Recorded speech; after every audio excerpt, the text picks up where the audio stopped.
How'd you get into playing the game? I mean, as a bigger guy, I'm sure you're just drawn to football, but what was that early experience like?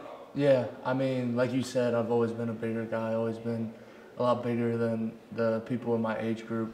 But ever since I started playing football when I was in first grade, so I don't remember like making the choice to play football, but ever since I made the decision, it's always been my favorite sport, and I've always been like the most successful in that sport. Also, my family, my grandpa played at the University of Cincinnati, and my uncle played at Bowling Green, so it was just instilled in me.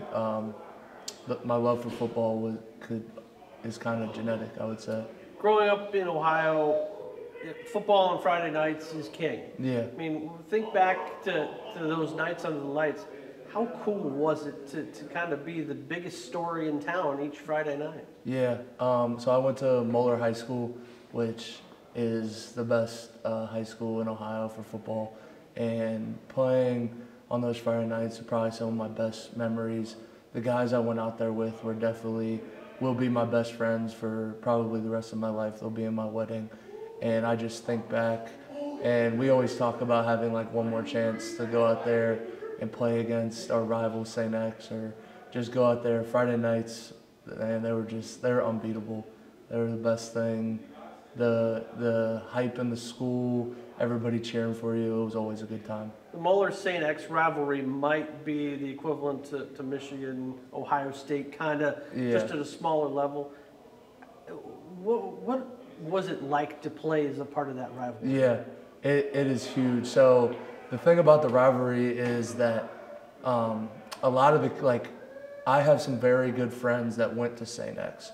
So when you're out there, you know every single person on a personal level that you're playing against, and it's really for bragging rights. And not only on the field, but the fans get a little bit crazier. The alumni get into it. So I remember my senior year we played them, and it was a sold-out crowd. But the day after, they told us that there were like 30,000 listeners just listening to the game from all around the country afterwards. So it's a bragging rights game because everybody knows each other. There's a lot of respect, but at the same time, it's a very big rivalry.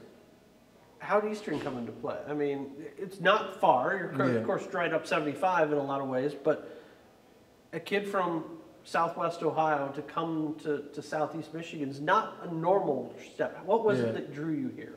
For one of the first coaches that reached out to me was Coach Frakes, who's no longer with us, but he's with us. He's not on the team anymore. But it was really just, I came up here for a visit and I loved it. It reminded me, my Coach Creighton reminded me a lot of my high school coach, and I really loved him, had a really good relationship with him. And I came up here on a junior day, got an offer, went back home, was invited to official visit, and what drew me was really the coaching staff and the guys already here. The guys already here showed me a good time on my official visit, would reach out to me when I was at home and not even up here and ask me how I was feeling. So I would just say like the coaches and the people was what drew me here. You've been a vital part of that defensive line and been thrust in there. A guy like Turan, or even the people before him that came, how have you learned from their leadership to make you a better leader?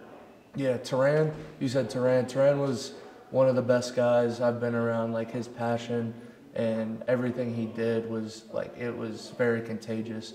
So I would say I've learned to be a leader for the most part from like the older guys. Football, you learn from the coaches, you learn from watching film, doing all that. But I think the biggest influence from older guys is how to be a leader, and they've all had success here in the recent years.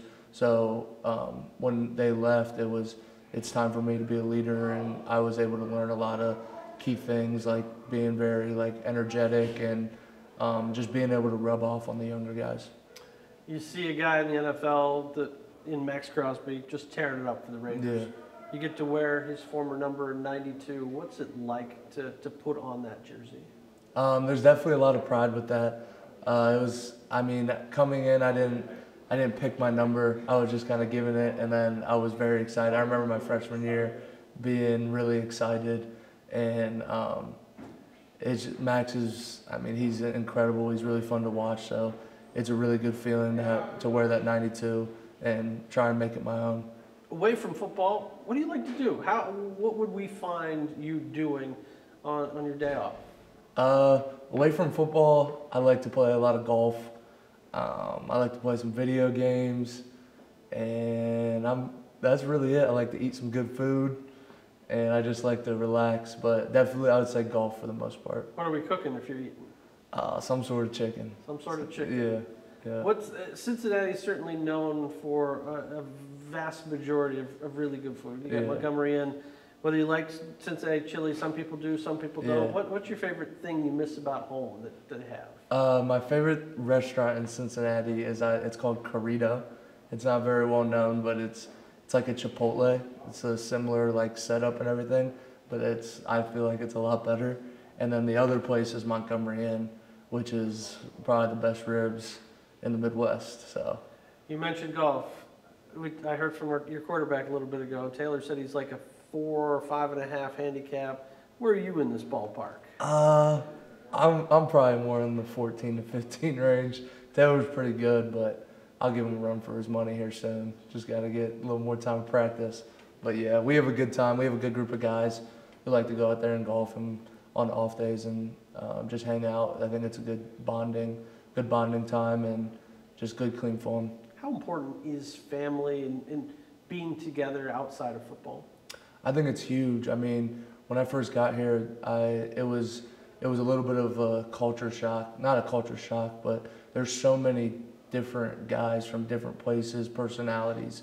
So being together outside of football really brings you together, really makes you a team. Like, I mean, these guys, like, we have so much fun playing football, but also outside of football. And I think that's really important to winning. If you really love the guy that you're lining up against, you have a lot better chance to win on a Saturday afternoon or a Saturday night. On that D-line, you got two guys with quite personalities in terms of Coach Needham as well as Fontrell. Yeah. What's it like to play for those guys? Yeah, so it's been awesome. I got recruited by both of them when Fontrell was here prior to becoming the D-tackle coach.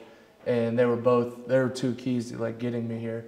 And then having them both back it's been awesome. Coach Fontrell brings the energy every day. He's contagious with it, like I said earlier. Like, being contagious is huge. And then Coach Needham is one of the smartest guys we have in the building, and he's always keeping it loose. But both of them know how and when to like lock their players in, and they're really good at it.